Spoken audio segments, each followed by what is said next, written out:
வாங்க மக்களே, நம்ம இன்றைக்கி நண்டு செய்ய போகிறோம். பாருங்கள், நண்டுக்கு தேவையானது வெங்காயம், தக்காளி, பச்சை மிளகாய் எல்லாம் அரிஞ்சாச்சு. இப்போ வாங்க அடுத்தது. வானல் இருக்குது, ஸ்டவ் இருக்குது, நண்டு இதே இருக்குது. பாருங்கள் பாய்ஸ், அடுப்பு பற்ற வச்சாச்சு. இப்போ கடாயை வைக்கணும். எண்ணெய் ஊற்றியாச்சு.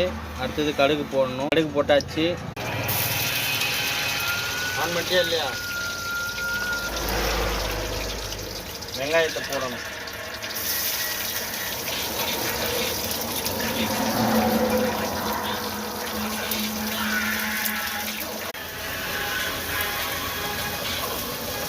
போட்டாச்சு.